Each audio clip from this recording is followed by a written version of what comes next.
On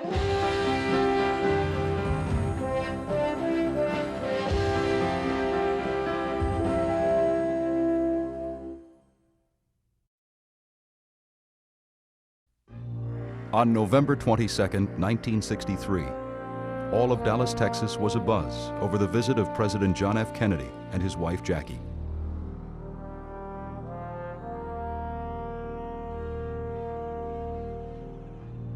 Throngs of people crowded along the roads as his motorcade snaked its way through the city. A Dallas dress manufacturer named Abraham Zapruder stood in a small crowd with his home movie camera, waiting for the President of the United States to pass by. As Kennedy's motorcade turned the corner into Dealey Plaza, Zapruder put his eye to the viewfinder and began filming.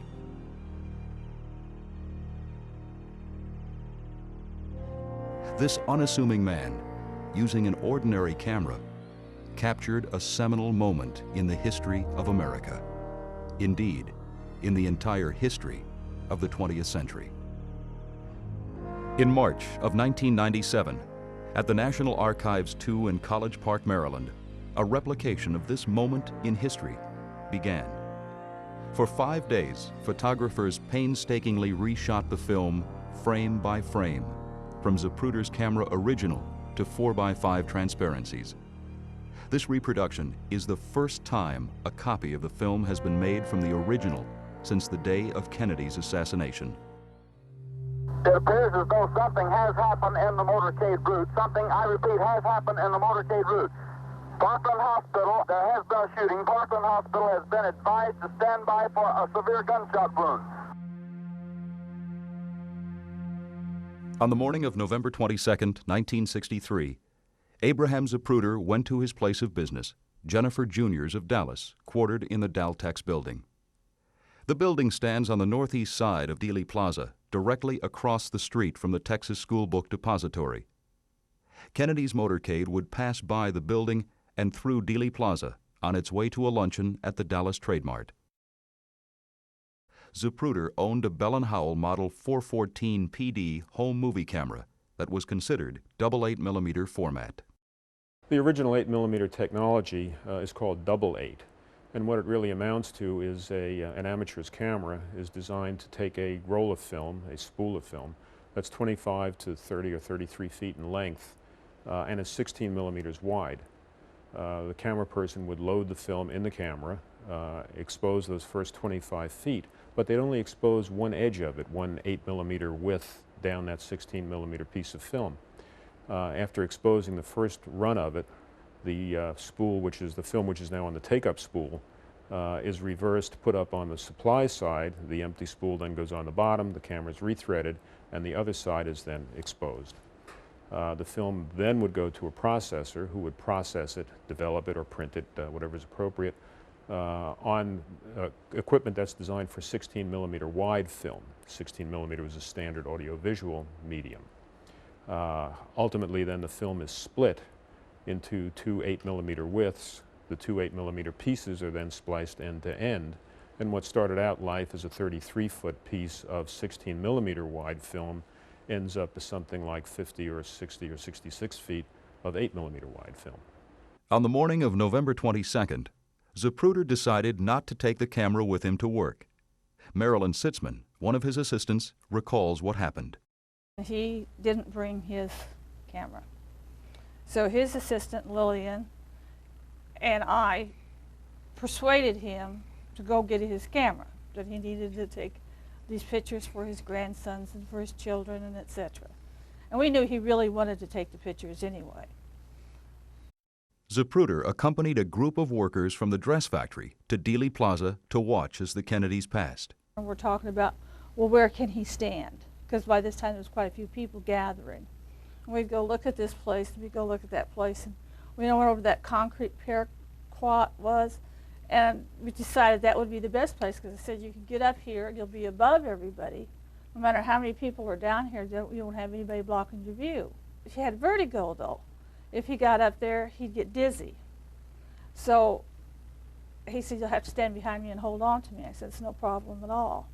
So we both got up there, and I stood behind him, and I held on to him. when they started to make their first turning into the street, and he says, "Okay, here we go," or something to that effect. Zapruder never took his eye from the viewfinder as he shot the film. As the horrifying news of the shooting traveled through the streets, a stunned Zapruder began walking to his office. As he was leaving Dealey Plaza, he ran into Harry McCormick, a reporter for the Dallas Morning News, and told him about the film. McCormick arranged to meet back in Zapruder's office, but first, he wanted to find Forrest Sorrells, an agent he knew from the Dallas Secret Service field office, to inform him of the film. Zapruder's partner, Erwin Schwartz, recalls when he first heard of the film. And I went with another friend that lived pretty close to there to go to his house to turn on the television. And that was when I heard Walter Cronkite say the president is dead. From Dallas, Texas, the flash, apparently official, President Kennedy died at 1 p.m. Central Standard Time, 2 o'clock Eastern Standard Time, some 38 minutes ago.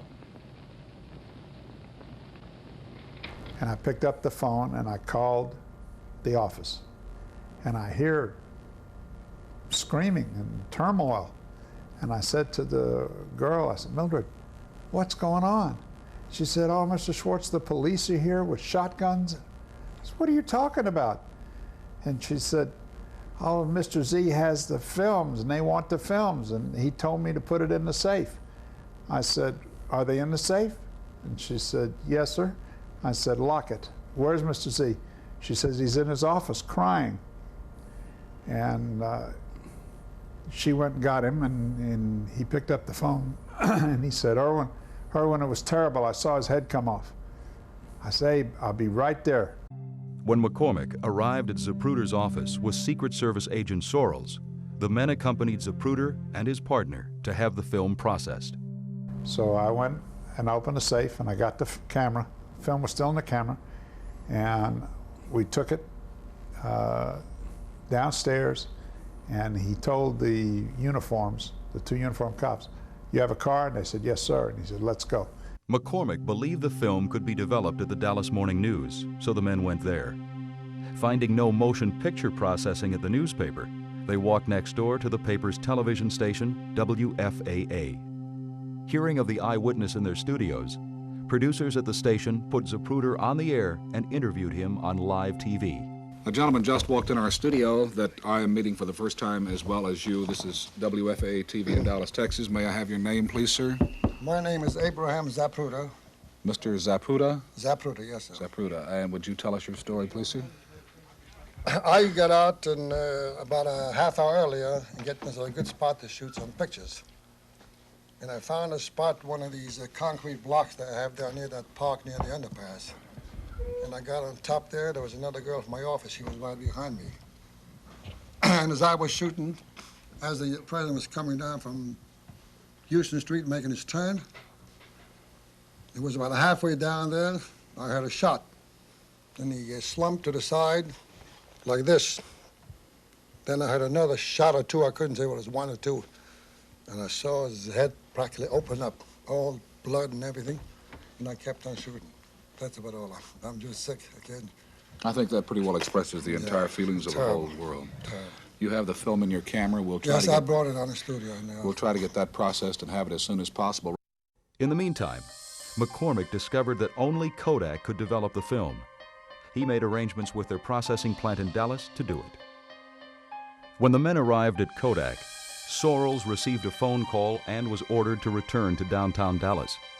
A suspect in the assassination, named Lee Harvey Oswald, had been detained. Another onlooker in Dealey Plaza, Phil Willis, had taken slides at the time of the assassination. He too was at the Kodak plant having the slides processed. Before Sorrells left the plant, he arranged to receive copies of the Willis slides as well. Harry McCormick stayed with us. And sure enough, the fellow said they're ready to be seen, and we went into a viewing room. While there are conflicting stories about what day the film was shown, it is certain that the Zapruder film was first screened in the projection room at the Kodak plant. Phil Chamberlain, who was production supervisor, recalls the first showing. So when that film came off the processing machine, Mr. Zapruder was there, and he and I and quite a group of our people, probably about 15 in all, went in the projection room to see what he had on his film. And he started out, as we were threading it up, apologizing that he really didn't know what was on the rest of the film, that he wasn't much of a photographer. Then Zapruder's film came on, and number one, it was needle sharp. Two, the color was beautiful. The focus was locked in perfect. On film was only, I believe, 22 seconds long. And in that last shot, you see his head come off. And I mean, you could see it so clear. I've seen all these replicas and all the copies, nothing like that first one.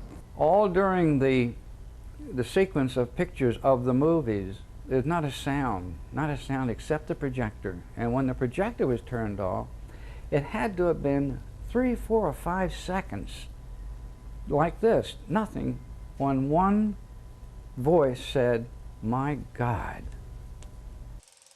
Upon seeing the film, the Secret Service immediately asked for copies.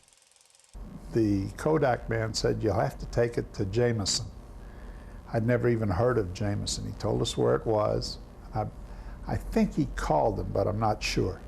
Even under these high-pressure circumstances, mere hours after he witnessed the president's murder, and with the Secret Service tracking his every move, Zapruder had the wherewithal to obtain affidavits from Kodak and the Jameson Laboratory stating the specific work they did. The first affidavit, signed by Phil Chamberlain, shows the work for the processing of the original film. And Zapruder and the Jameson people signed the agreements that there wouldn't be more than 3 copies made. And they made the 3 copies. And we had to take those copies to Kodak to get them developed. After the duplicates were processed at Kodak, Zapruder and Schwartz drove to a downtown police station.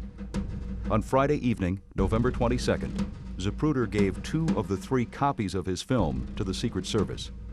By that time, Air Force One, containing the body of the slain president, and the newly sworn-in president, Lyndon B. Johnson, had already landed in Washington, D.C.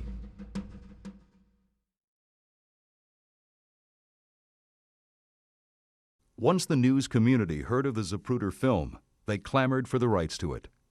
Life magazine was especially fervent in its desire to get the film.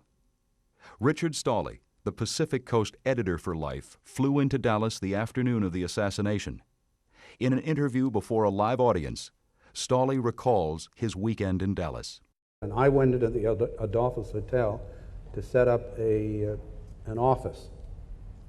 And I'd been there about an hour or 2, and I got a phone call from one of your distinguished, Patsy Swank. She had gotten word from a colleague that a local businessman had photographed the assassination from beginning to end with an 8mm home movie camera, and she phonetically pronounced his name. And I picked up the Dallas phone book and ran my finger down the Z's, and there it was, Zapruder, Abraham. I called him, no answer. I called every 15 minutes for the next 5 hours, and at about 11 o'clock, this weary voice answered. I said, "Is this Mr. Zapruder?" "Yes." I identified myself. I said, "Is it true that you photographed the assassination?" "Yes." "Have you seen the film?" "Yes." "Did you get it from beginning to end?" "Yes." "Can I come out and see it?" "No." Zapruder told Stolley to meet him at the office at 9 o'clock the next morning. Stolley was waiting there at 8. And he looked slightly annoyed, but when I came in, but he said, "Well, you might as well come in and see this," because he'd invited the Secret Service at 8 o'clock. So it was a little room. He had this ancient 8mm projector. This is tiny film. There's no sound. The only sound was this creaky projector. Meanwhile, other press are beginning to gather outside. Mr. Zapruder says, Mr. Stolle was the first reporter to contact me, so I'm going to talk to him first. The rest of the press went ballistic. You promise us you won't sign anything, you've got to talk to us before. Promise, promise, and they were acting badly. So we sat down, and I said to her, I said, Mrs. Zapruder, when life occasionally encounters pictures of more than normal interest, that we will pay more than our normal space rates. I'm trying to be as casual as hell about all this. And I said, now, for instance, that piece of film we just saw, I said, you know, we might pay as much as $5,000 for that. And he gives me this kind of quizzical look and then grins. The whole point of that was to find out, did he know? And yes, he knew. So we just went up by increments, little by little.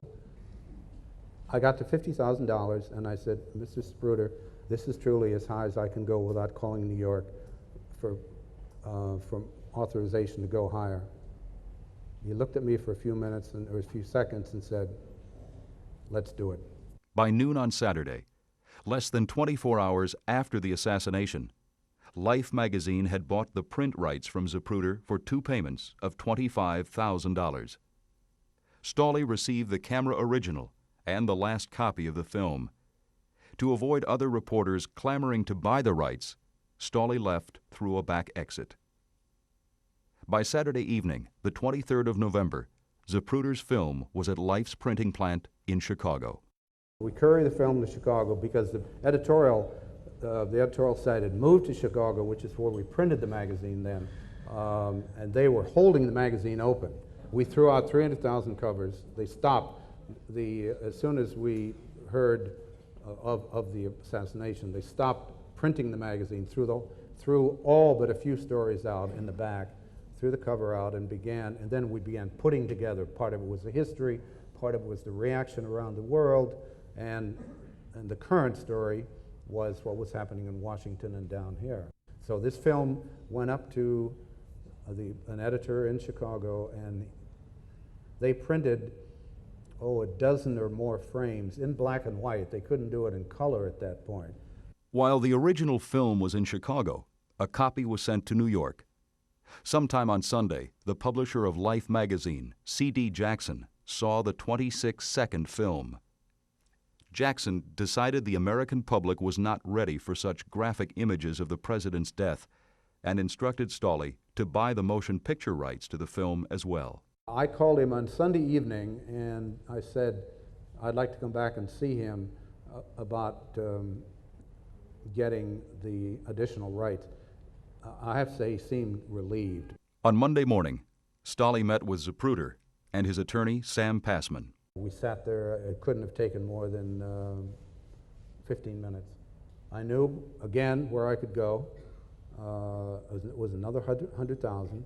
It was a total of $150,000 for all rights. By the time of JFK's funeral on Monday, November 24th, Time Incorporated owned all rights to the Zapruder film. In its November 29th issue, the magazine published black and white frames from the film.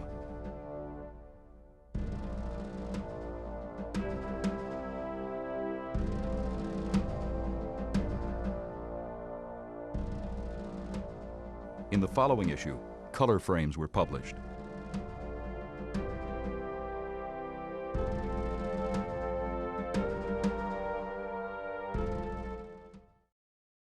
A week after the shooting in Dallas, President Johnson created a special commission to investigate Kennedy's assassination.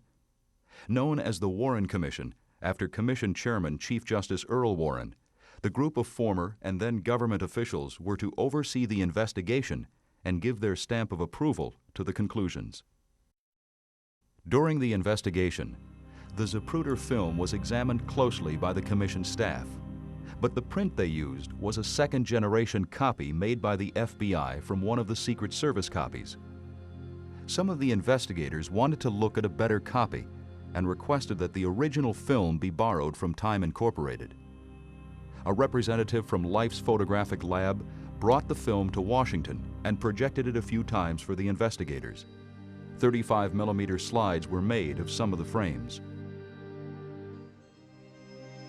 When the commission published its findings, one volume contained black and white stills made from the Zapruder slides provided by Life. Researchers looking at these reproductions noticed that some of the frames were missing and that splices were clearly evident. Critics of the Warren Commission suspected a cover-up, claiming the missing frames revealed something conspiratorial. In 1967, Life magazine offered an explanation. Photolab technicians damaged the film when making copies and reproducing still frames. Specifics on how or when the accidents occurred were never given.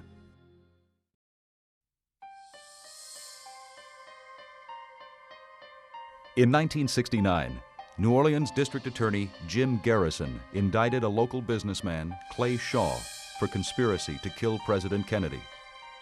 During the trial, Garrison subpoenaed the Zapruder film from Time Incorporated, using the conclusions drawn from the film as evidence of conspiracy. Abraham Zapruder was called as a prosecution witness to verify that the film Garrison received from Life was indeed the film Zapruder took the day of the assassination. On February 13, 1969, in a packed courtroom, Zapruder's film was shown in public for the first time. By the end of the trial, it had been shown 9 more times. With the film in his possession, Garrison made sure duplicates were made. A conspiracy believer, Garrison wanted the bootleg copies to be distributed to colleges and universities across the country. After seeing the film, he believed the students would demand the assassination investigation be reopened. One of these bootleg copies was the centerpiece of a presentation called "Who Killed JFK?" that traveled across the country in the mid-70s.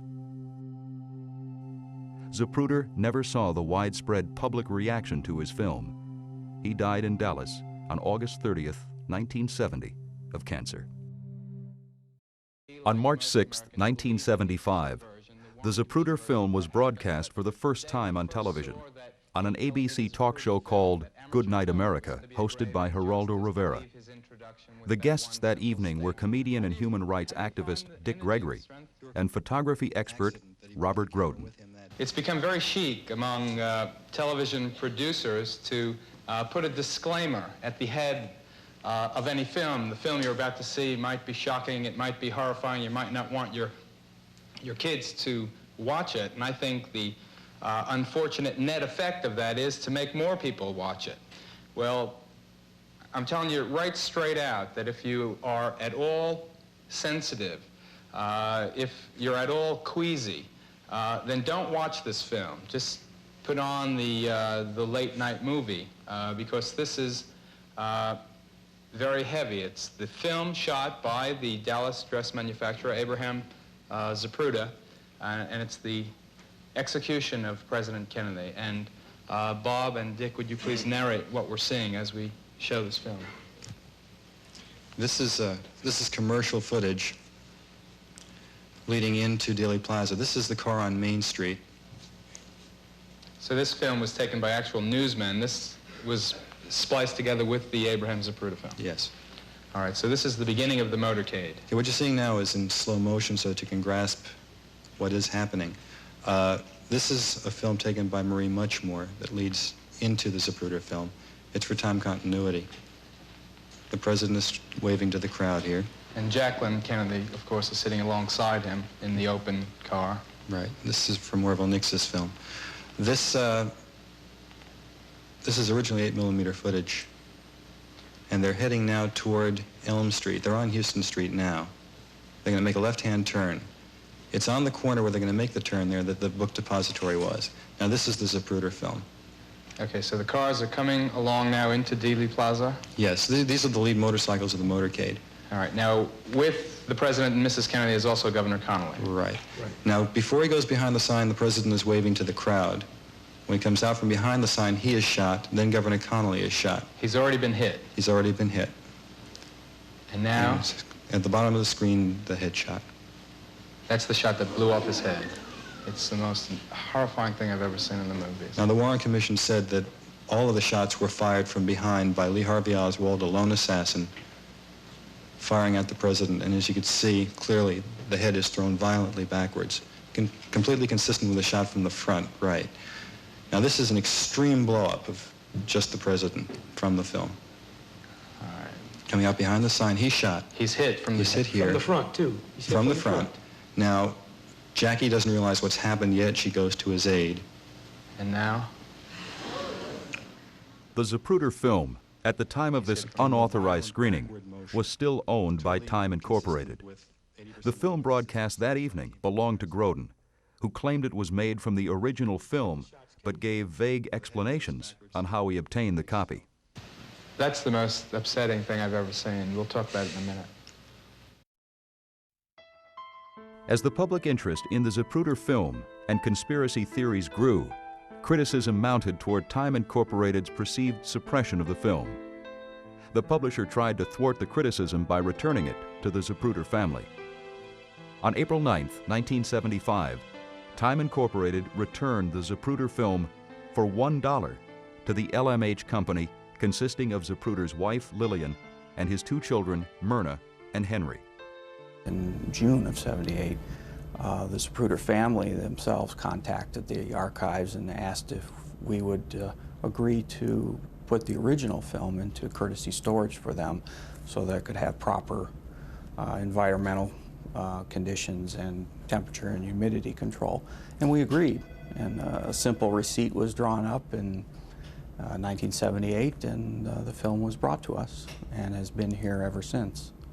Well, there's restricted access to the film. It's in a security cabinet kept in the freezer and vault, and access is provided through the supervisors in the motion picture, sound, and video branch, like myself, and we periodically authorize the film to be taken out, to be examined and inspected and checked in that manner. And I've taken care of that film now for 19 years.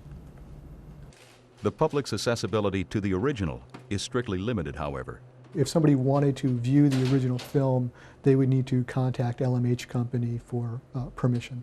If they went to the archives first, the archives would call us on the telephone or drop us a note indicating that there was somebody who wanted to view the original film, and they would ask us if this person could have access. We generally find that researchers understand that the handling of the film could result in a breakage of the film. In fact, the researchers are usually more aware of that than anyone. With the advent of digital technology, the LMH company decided to create a state-of-the-art archival copy of the original film. In the past, archival efforts resulted in damage to the film. Twice before, in running it through gates for 8mm film, it's been damaged. Now we have a way of copying the images and reproducing them in a way that we don't have to run it through a gate, and it can be accurately reassembled, and the information can be provided without the risk of damage. When the decision was made to go ahead on the project, Silverberg contacted Joe Barabee, Director of Scientific Imaging at McCrone Associates in Westmont, Illinois. He identified himself as being a representative of the Zapruder family, of the Zapruder estate, and that they were interested in having this film blown up frame by frame, magnified, to reconstruct a videotape from that. Probably more than anything, the area in which I specialize is photomicrography. It's sort of a cross between microscopy and standard photography, and there are many problems that have to be solved in that range. And that's exactly what this project entailed. Barabee gathered the equipment he needed and shipped it to National Archives 2 in College Park, Maryland, where the shoot would take place. From the first day of preparations, MPI Teleproductions was present to record the process. The lens used was a Zeiss Luminar 40 with an f/4.5 and 12 times magnification. The film was Kodak 6121, a transparency duplicating film in the 4 by 5 inch format. Besides choosing equipment, Barabee had to create a system to transport the film through the camera. While this system had to allow him to work quickly, it also needed to be archivally sound, especially in terms of chemicals and the film's physical safety. A simple construction was also key. Barabee and his assistants built a transport system that would hold the entire length of the 25-foot film. The film is stored at the U.S. National Archives at College Park in a temperature and humidity controlled vault at 25 degrees Fahrenheit and 30% relative humidity.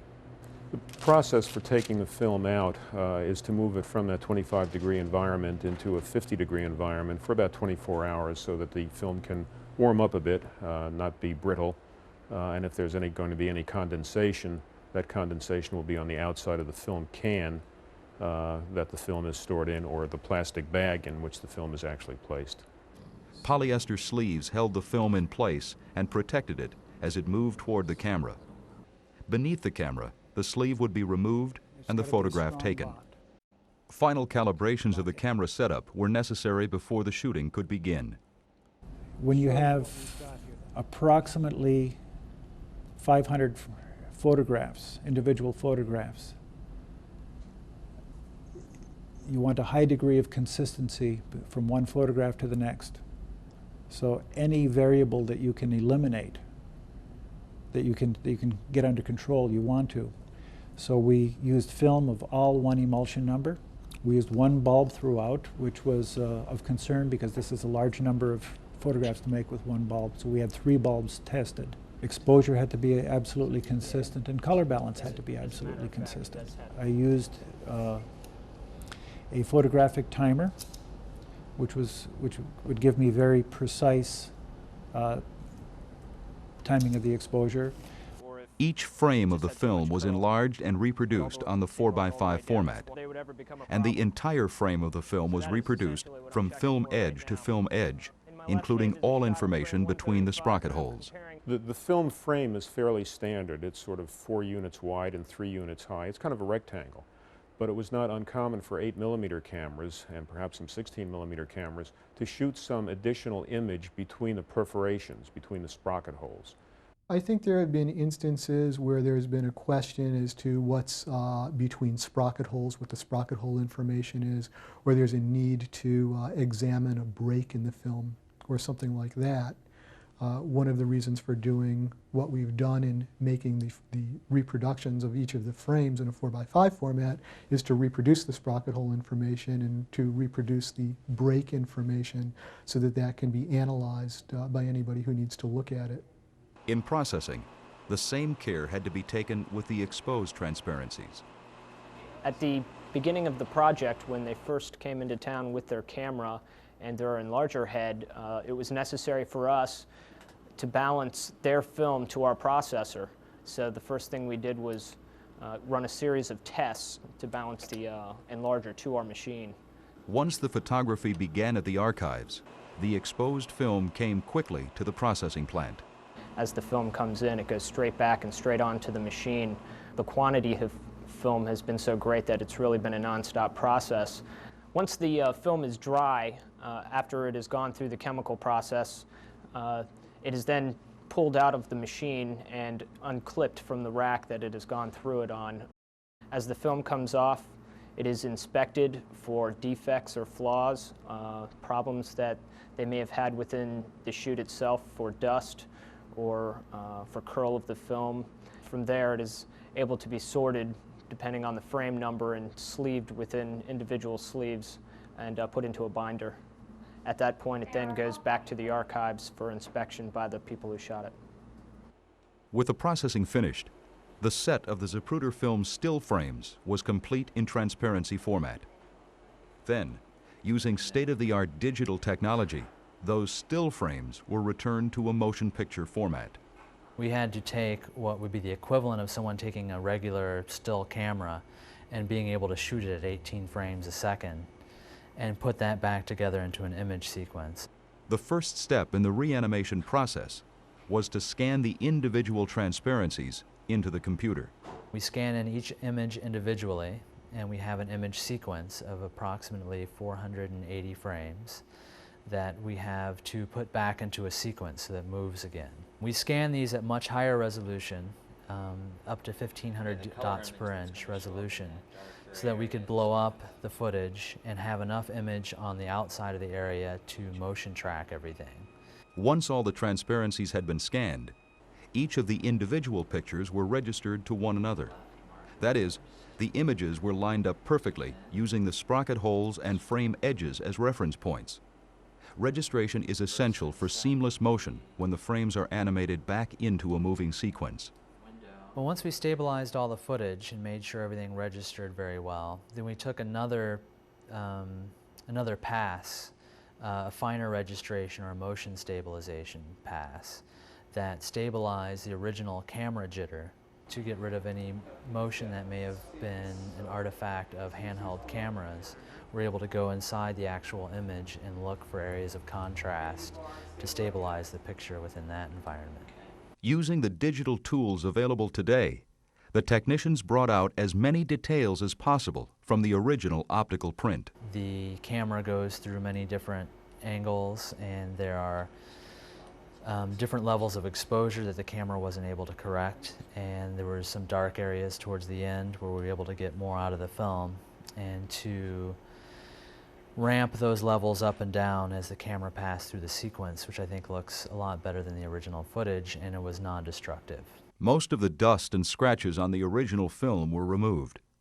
The frames around the splices, however, were so damaged they were impossible to restore without adding digital artifacts to the image. In the final sequence, those traces of the damage are left intact. Next, the various versions of the film are sequenced on the computer. Then I do this process, what we call rendering, which all that really is it resequences the individual images into an image sequence that we are able to play in real time for 18 frames a second of our production for television. At this final step in the process, this new motion picture footage is archived in its original resolution, and in this digital format will always reproduce without any image degradation.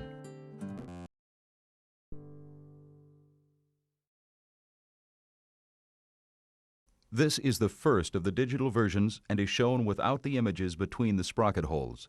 The framing is the standard format.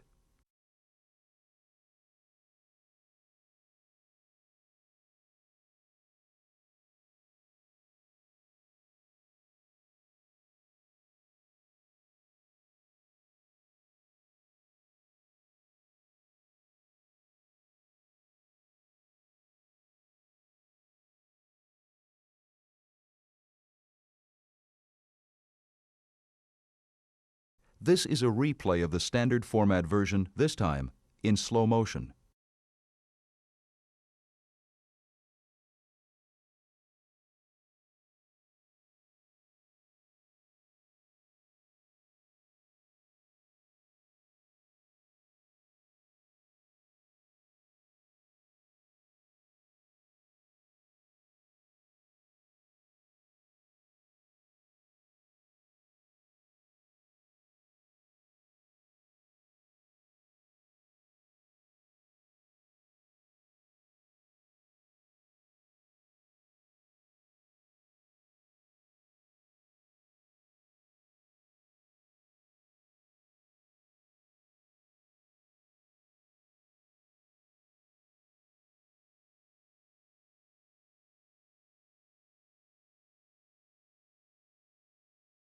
The images between the sprocket holes could only be seen on slides of the original film.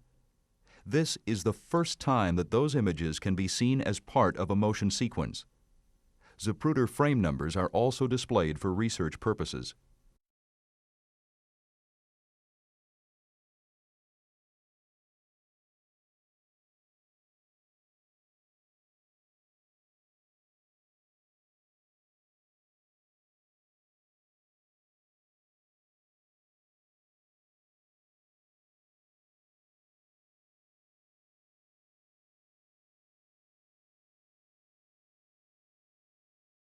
This is a replay with the images between the sprocket holes, this time in slow motion.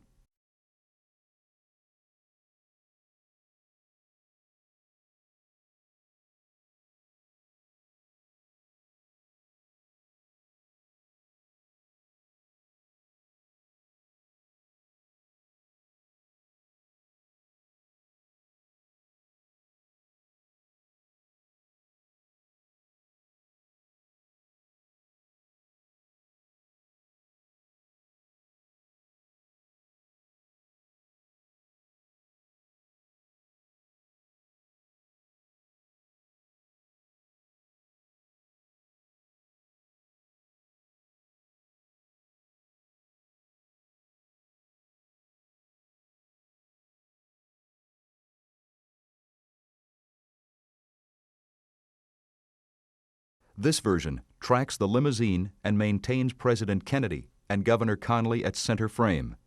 This version is only in slow motion.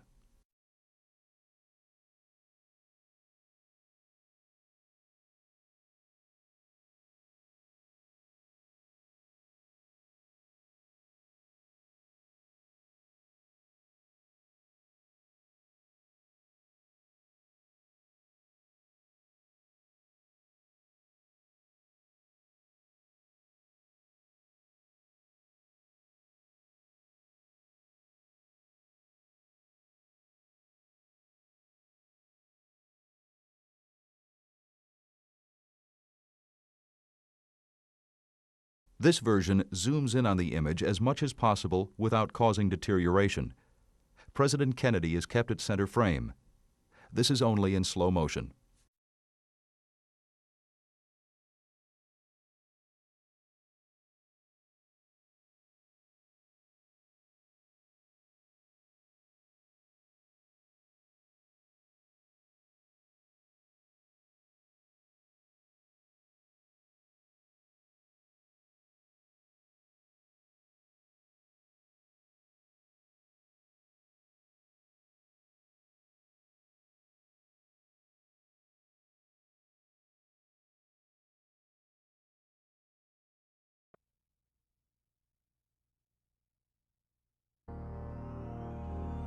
These images, decades later, are still disturbing. From one view, they show a young man cut down in his prime. From another, this is a president who gave so much to so many, assassinated before those hopes could be fulfilled. These images are the legacy of one man, a man who never met John Kennedy, but whose name, Zapruder, is inextricably linked to Kennedy's and to Kennedy's death. Abraham Zapruder, an unassuming man with an ordinary camera, who unwittingly captured a seminal moment in American history.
I noticed that there are a number of hidden zippers in these jackets. Now, what are these for, Betsy? They can't be for, is it for mad money? Well, it depends on where they're placed. They can be wherever you want them. Uh-huh. You know, for the pockets so that no snow gets into it, the zipper holding the hood in because it's easier to put the hood on and off with the zipper than it is with the snaps. Then there's zippers up the side so that the jacket will fit tightly around the hips, keeping that straight, sleek look that it should have. And very often you'll find a zipper hidden in the arm. And Good afternoon, ladies and gentlemen. You'll excuse the fact that I'm out of breath, but about 10 or 15 minutes ago, a tragic thing, from all indications at this point, has happened in the city of Dallas. Let me quote to you this. And you'll excuse me if I am out of breath. A bulletin, this is from the United Press, from Dallas. President Kennedy and Governor John Connally have been cut down by assassins' bullets in downtown Dallas. They were riding in an open automobile when the shots were fired. The president, his limp body carried in the arms of his wife, Jacqueline, has rushed to Parkland Hospital. And if you'll excuse me if I give some directions and we talk about what we're going to do here for the next few minutes, but Bobby, let's tape this, if you please, particularly the interview with the eyewitness people. It is being taped good. Here's a piece of copy that was rushed to me and was torn off from the United Press in Dallas. President Kennedy has been shot in Dallas, Texas. He was shot as a motorcade left downtown Dallas. Mrs. Kennedy jumped up and grabbed the president. She cried, "Oh no," as the motorcade sped on.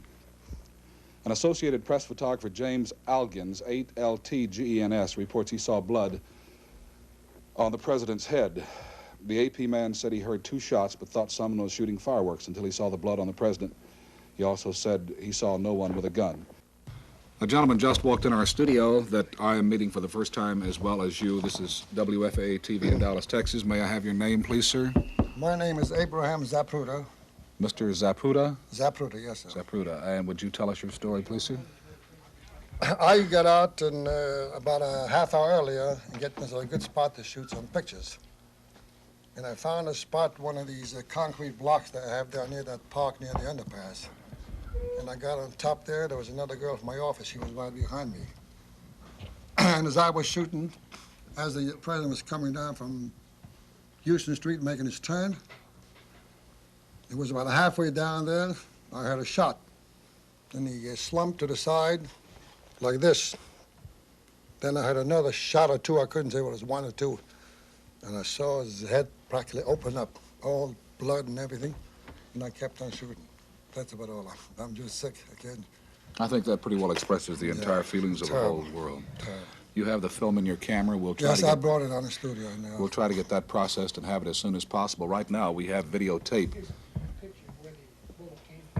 A picture of the building of where the bullet came from. Let's take the picture first, then the videotape. This is videotape now. This is a picture of the hearse leaving Parkland Hospital with President Kennedy's body.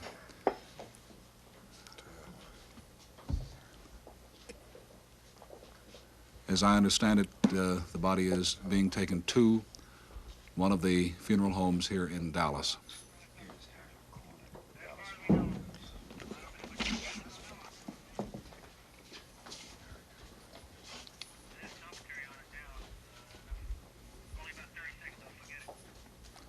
All right, Bob, that pretty well covers it, I think. This is the same hospital that President Kennedy visited in his visit here in 1961. It is not? Excuse me. This is the outside shot of the hospital and the people who are gathered there, all stunned in the realization that President Kennedy was assassinated in Dallas, Texas today. Now we have a picture of the building. There's a picture of the building that one of the boys took, showing possibly one of the windows that was used. The top right hand. Okay, which one was it? Let's see if we can figure it out.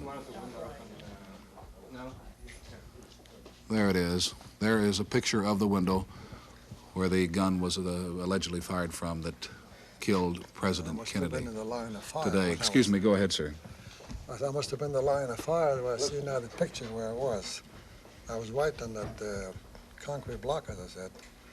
And as I explained before, as a sickening scene. At first I thought perhaps it sounded like somebody make a joke. You hear a shot and somebody grabs their stomach. I was about 100 yards away from one of the boy and I walked over to see President Kennedy. We were about 100 yards away, and it sounded like there were 3 shots. And after the first couple, I said, my God, they've shot the president. And then we walked over and looked down and could see the people on the grass there, and I imagine you were one of the people that we saw there, underneath the viaduct.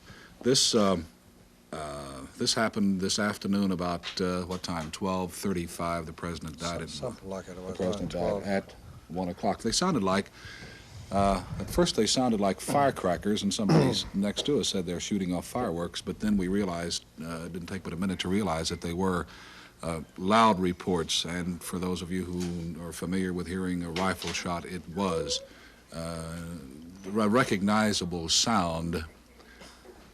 The videotape that we have, Bobby, what do you have now? Okay, that completes the videotape coverage for the moment. We will have film back in about 15 minutes of the arrest of a person who could be the person who shot the policeman or the Secret Service man or Connally or President Kennedy, and we'll have that in just a moment. Now let's go back to ABC in New York.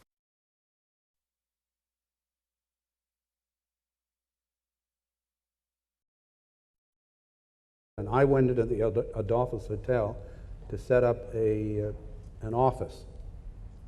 And I'd been there about an hour or 2, and I got a phone call from one of your distinguished, Patsy Swank. I thought she was in police headquarters. This tells you what memory does. I found out tonight she's at home. I said, but I kept hearing all this noise in the background. I thought it was all the reporters screaming, and I said, Patsy, you have very noisy children, because there was a lot of noise going on in the background when you called. She had gotten word from a colleague that a local businessman had photographed the assassination from beginning to end with an 8mm home movie camera, and she phonetically, she pronounced his name. And she said? She said, Zapruder. And I picked up the Dallas phone book and ran my finger down the Z's, and there it was, Zapruder, comma, Abraham. I called him, no answer. I called every 15 minutes for the next 5 hours, and at about 11 o'clock, this weary voice answered. I said, is this Mr. Zapruder? Yes. I identified myself. I said, is it true that you photographed the assassination? Yes. Have you seen the film? Yes. Did you get it from beginning to end? Yes. Can I come out and see it? No. He was exhausted and grieving. He said, come to my office at 9 o'clock tomorrow. I said, one last thing, Mr. Zapruder, has any other reporter talked to you? And he said, no, you're the first. I went, thank God. And I get there at 8 is what I do. And and he looked slightly annoyed, but when I came in, but he said, well, you might as well come in and see this, because he'd invited the Secret Service at 8 o'clock to watch this. These are agents who who were not here and knew only what had happened from police reports. So it was a little room. He had this ancient 8mm projector. This is tiny film. There's no sound. The only sound was this creaky projector. He puts this up against the wall, and we all stand there. And suddenly, as I described, the motorcade comes around. Now, we all know what's happened. I mean, we know what has happened. I mean, intellectually, we know what has happened. We're standing in this room watching this thing, and suddenly the whole top of the president's head sprays into the air in this great pink mist going forward. which to me indicates that the bullet came from behind, regardless of where the body went. The spray goes forward. And everyone in that room reacted as if they had been punched in the gut. I mean, literally, everybody went, ah, when they saw that. And these are Secret Service agents, I mean, who are supposed to be accustomed to this sort of thing. He showed it a couple of more times, and I have to say, I've seen that film maybe 100 times. You never, ever get used to that frame. Every time it comes like a horrendous surprise to you. Meanwhile, other press are beginning to gather outside. They had gotten word.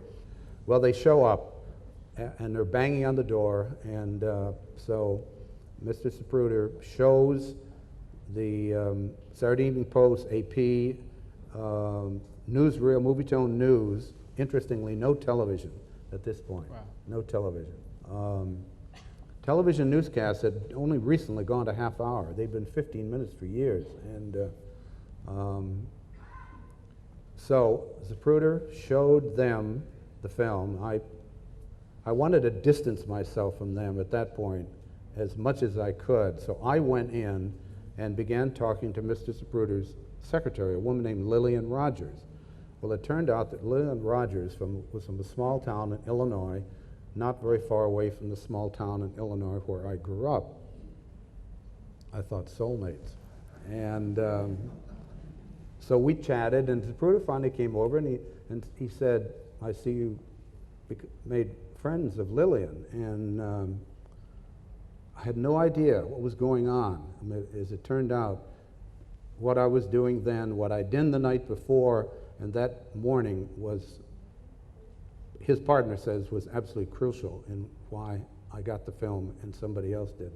In any case, we go back out. Mr. Zapruder says, Mr. Stolle was the first reporter to contact me, so I'm going to talk to him first. The rest of the press went ballistic. They truly went nuts.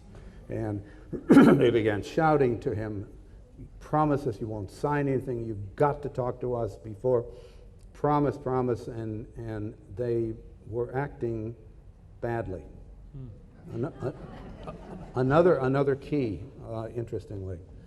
We went into his office, and I knew there's no way in hell that I'm going to walk out of here except with that film, because if I don't, I'm not going to get it. And Life magazine then was the place where this film belonged. And so we sat down, and I said to her, I said, Mrs. Zapruder, when Life occasionally encounters pictures of more than normal interest, that we will pay more than our normal space rates. I'm trying to be as casual as hell about all this. And I said, now, for instance, that piece of film we just saw, I said, you know, we might pay as much as $5,000 for that. And he gives me this kind of quizzical look and then grins. The whole point of that was to find out, did he know? And yes, he knew. Understood. And then we began. It was very genial, and I said, you know, you can trust Life. It was clear that he was bothered by the possibility that someone would take this piece of film and use it irresponsibly. He truly was. This was no pose, not at all. Abe Zapruder was a really fine human being, and he was, all his life, I think, he was vaguely embarrassed that it was he who got this film instead of one of these world-famous photographers who was traveling with the president on that day. So we just went up by increments, little by little, and I got up to $50,000. Meanwhile, the people, the irresponsible press outside is banging on the door. They're picking up the phone, calling him inside. I kept saying, keep this up, guys, keep it up, you know. I got to $50,000, and I said, Mr. Zapruder, this is truly as high as I can go without calling New York for authorization to go higher. He looked at me for a few minutes or a few seconds and said, "Let's do it." I went to his typewriter. I typed out about a 5-line contract. I still have the crackly, remember when Xerox paper was brown and all crackly? I still have one of those. I signed it, he signed it, his partner witnessed it, $50,000, and this was print rights only. And I said to him, "The pounding is going on, it's intensifying out there." And I said, "Have you got a back door to this place?" And so he gave me the original and one copy. We shook hands and I went out the back door, and I have to say, I felt so bad that he had to go back out into that hall and face those people. We carried the film to Chicago because the editorial site had moved to Chicago, which is where we printed the magazine then, and they were holding the magazine open. We had to open it 2 more times before we finally closed it. Now, part of the magazine was already printed even on Friday. It was already part of the cover had already gone to press. The cover was Roger Staubach, ironically.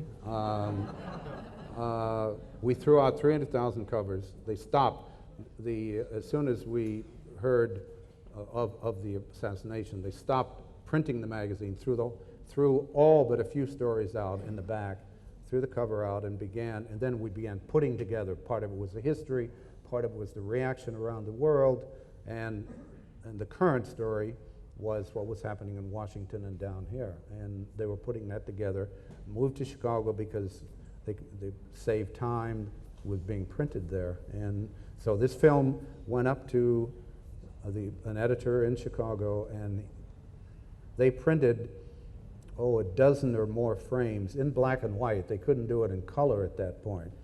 And then, and for a year, we did not publish the frame 313, the headshot picture.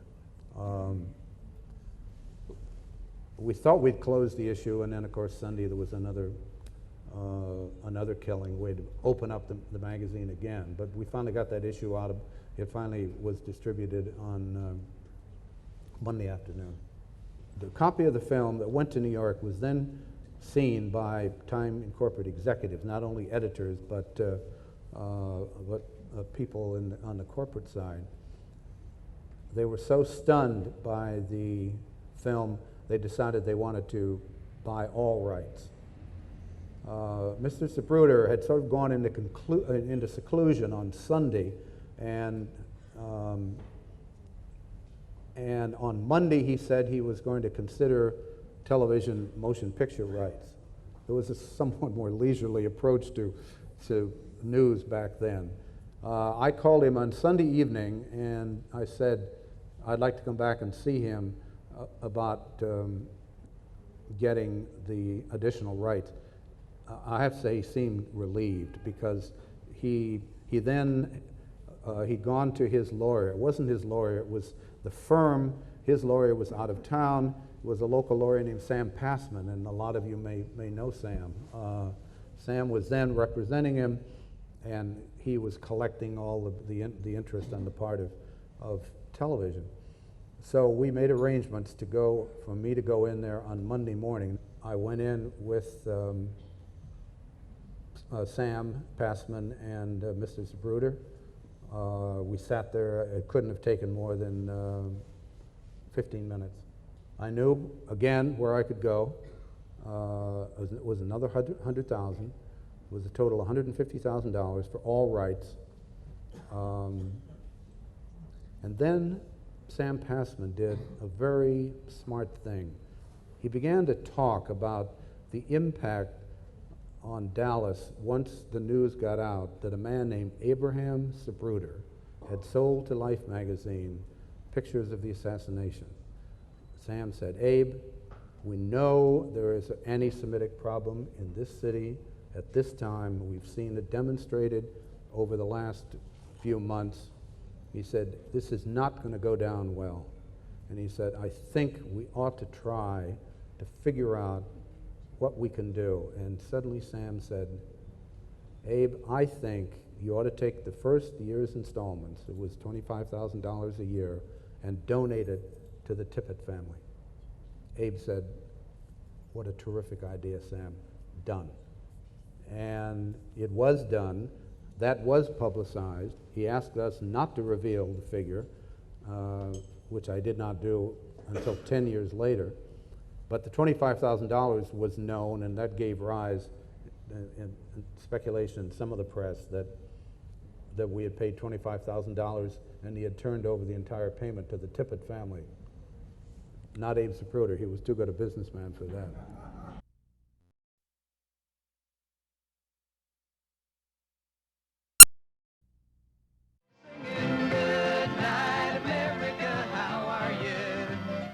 Dick Gregory is one of America's foremost comedians, but it would really be a grave injustice to leave his introduction with that one simple statement, because he's a complex man, a humanitarian who lectures and writes extensively in the interest of human rights and social justice. His comedy doesn't just make people laugh, it makes them think as well. Please welcome Dick Gregory.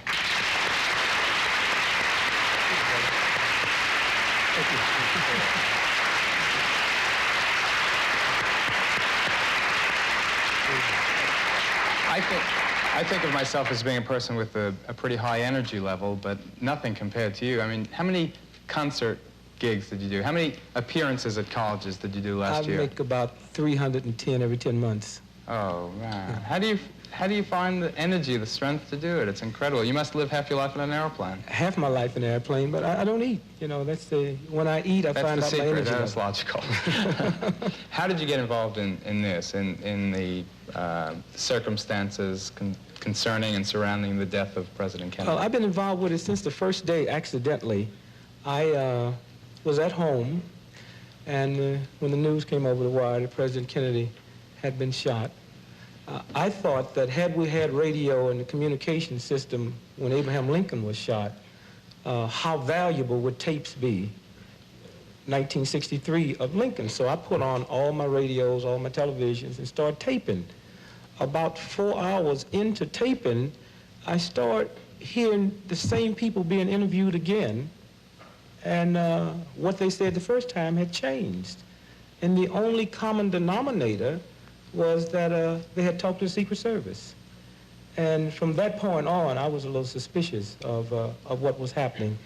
Not too much, but then when I started listening to the theories that Lee Harvey Oswald was the lone assailant, and then things started coming out that we didn't know before, that the parade route had been changed.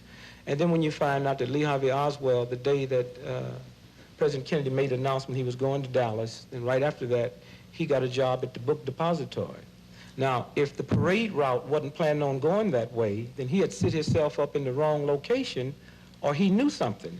Now, if Lee Harvey Oswald do not have the ability and the power and the rank and position to change the parade route, then who did? And from that point, I started, you know, really looking into it. I met a very brilliant gentleman in London at the time named Ralph Shunman, who had also been looking into it. And as I started meeting various people that was looking for something else, I found out that there was a whole like a cult out here that didn't believe it. But we just kept looking and kept waiting for the press. And then when they said they would have the Warren Commission, this stopped everything, because we knew that these loose ends would be tied in, and they never were. I want to introduce another guest we have, Robert Groden, who was celebrating his 18th birthday on the 22nd of November in 1963.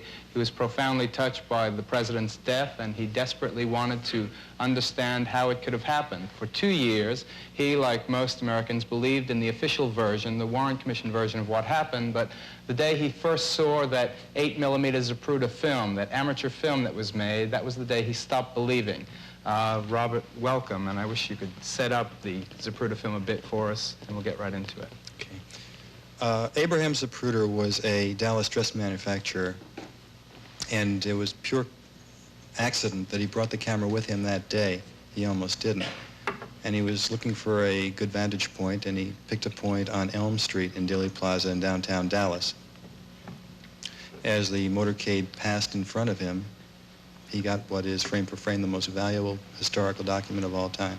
It's become very chic among television producers to put a disclaimer at the head of any film. The film you're about to see might be shocking, it might be horrifying, you might not want your kids to watch it. And I think the unfortunate net effect of that is to make more people watch it.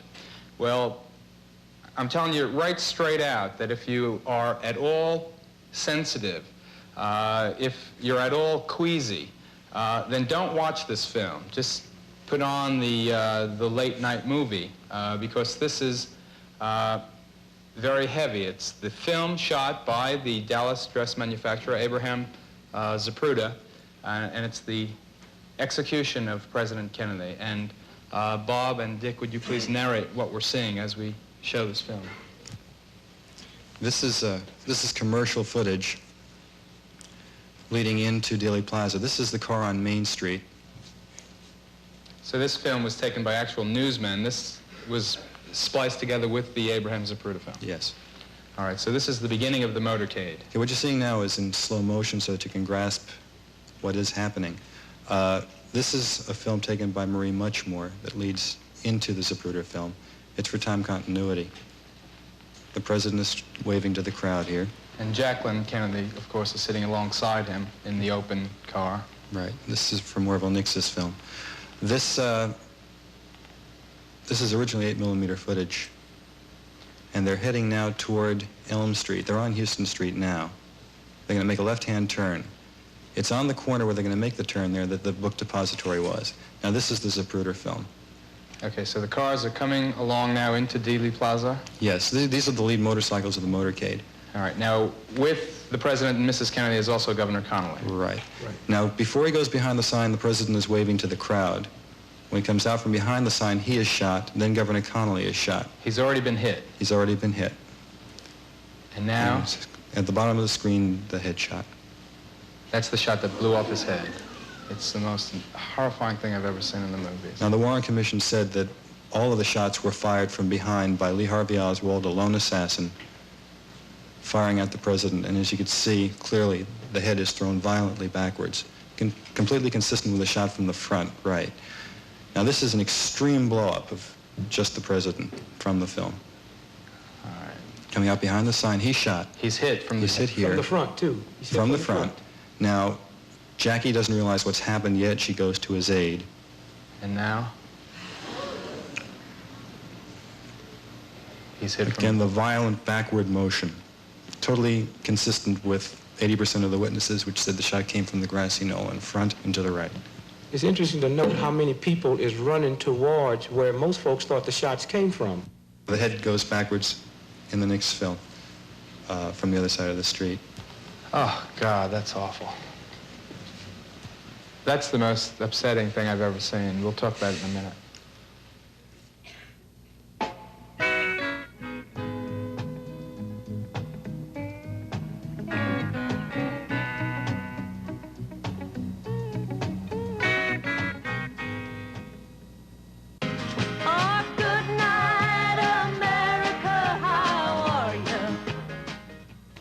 We've been joined, as you can see, by a man named Ralph Schoenman. He's a writer and historian who's been studying and investigating the president's assassination for 11 or 12 years now.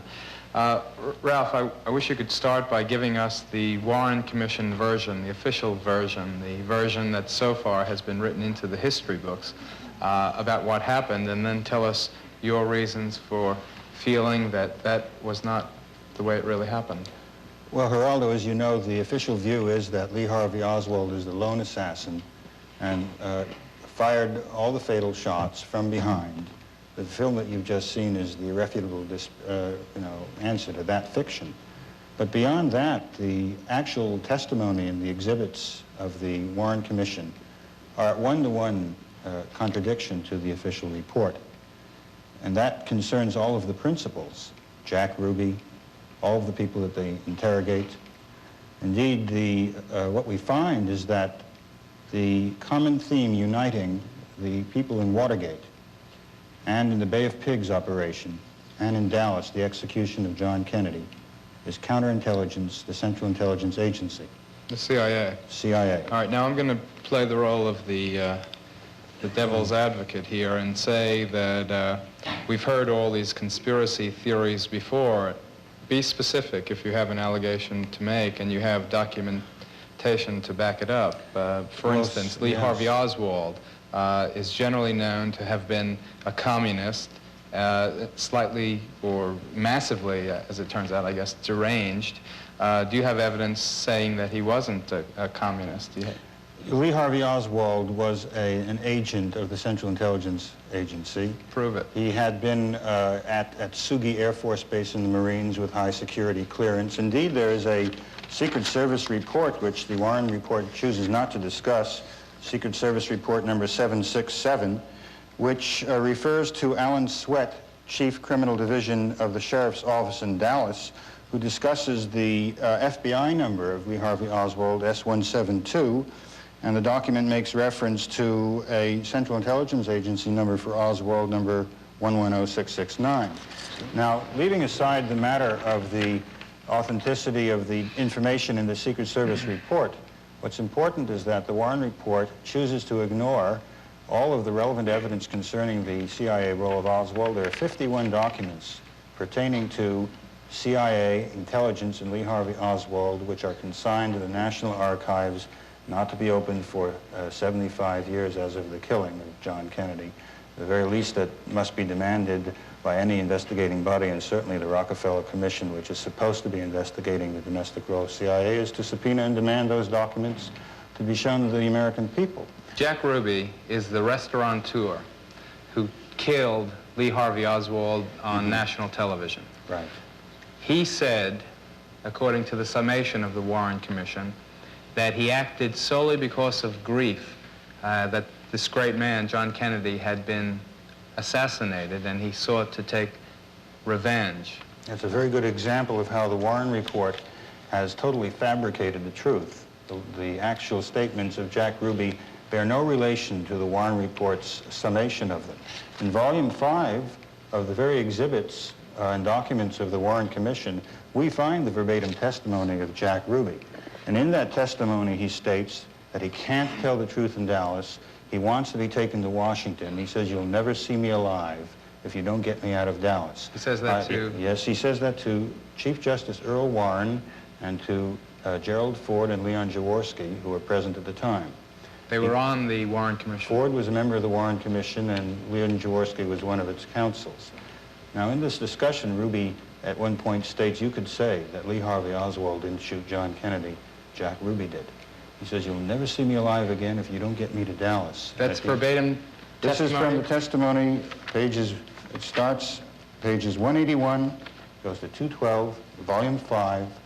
And that's not only the testimony contained in the exhibits of the Warren Report, but we have the testimony of the doctor of Jack Ruby, who has disclosed the documents that he had prepared about his discussions and his treatment of Ruby, and it was published in the London Sunday Times this year. And these documents are a report of a series of confidential examinations carried out on Ruby while he was in Dallas County Jail. And Ruby states categorically that he was involved in a plot to kill John Kennedy, that he shot Oswald upon receiving a phone call from Fort Worth. And he says his last words to the doctor were, I do not want to die, but I am not insane. I was framed to kill Oswald.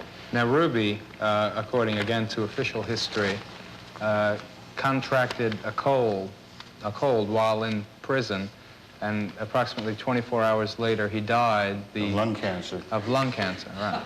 Rather an extraordinary timing, considering that he was just about to have a hearing in which his sanity at the time of the murder of Oswald was to be assessed, when Ruby would have had an opportunity in public court to advance his views as he attempted to express them to the Warren Commission.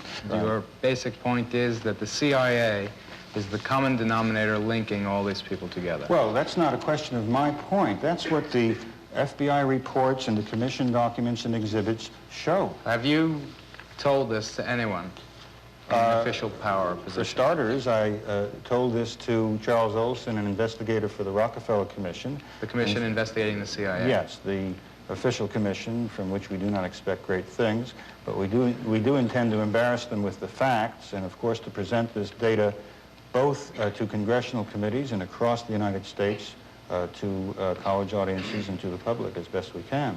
The Central Intelligence Agency, particularly counterintelligence, constantly appears in the lives of these disparate people. They're all connected to it.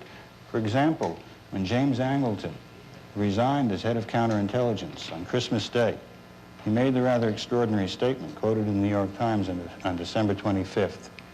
He said, "There were many rooms in the mansion.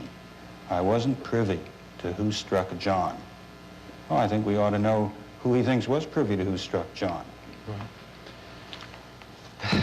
Thank you. It's very unsettling. Thank you for being on the show. I might say, just as an addendum, that we tried to get a spokesman from the Rockefeller Commission to come on the program. They said it was not propitious to comment at this time. We'll be right back.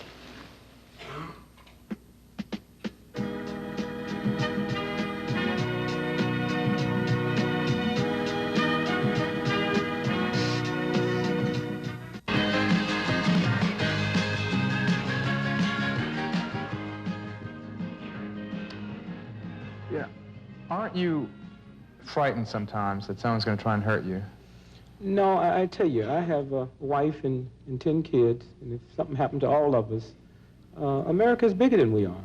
And if the assassination of President Kennedy is reopened and the truth is found out, my family and myself is very insignificant. What scares me the most is the amount of decent American people who have called me, who sent me letters, who meet me in airports and say, "Wow, I heard about what you're into. They're going to kill you." The fact that we live in a free democratic society, in our super subconscious, we admit that there is an organization that will kill you. And I would say that I'm outraged, not at the CIA, not at the murderers. I'm outraged over the fact that the American press should be doing what we are doing today.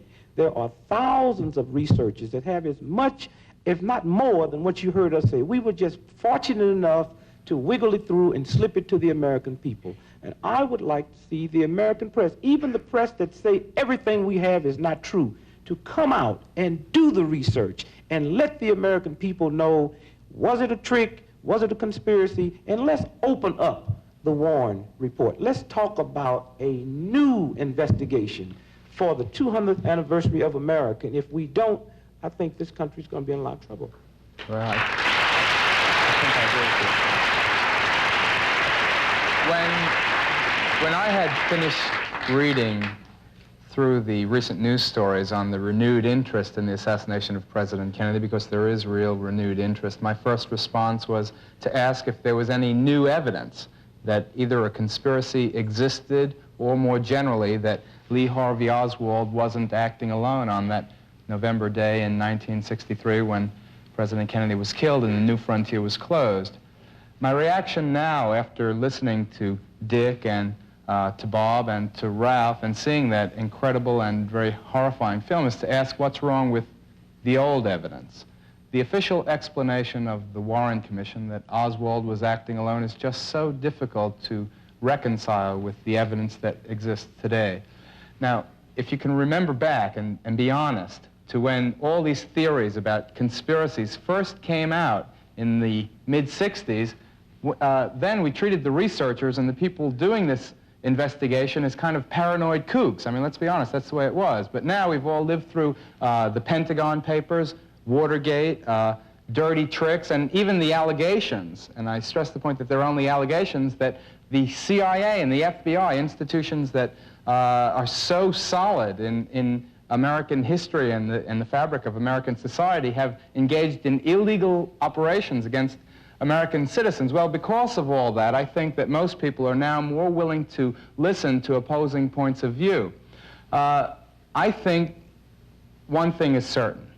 There are just too many loose ends. John Kennedy was murdered, and we at least owe him the duty of doing everything possible to find out who all was involved. Now, possibly, just possibly, the Warren Commission was right, and it was just the act of a single madman, however unlikely that seems now. But what if it wasn't?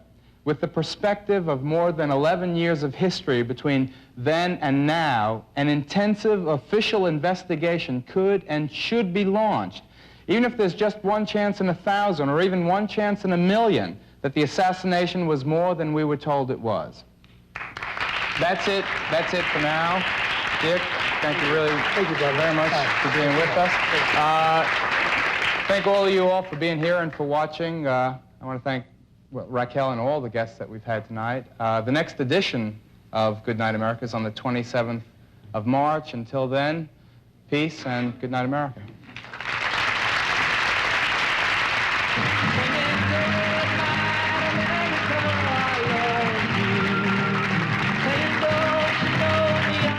Arlen Specter, former assistant counsel to the Warren Commission, will be a guest on the next edition of Good Night America and will comment on the film and the assassination of President Kennedy that you've just seen.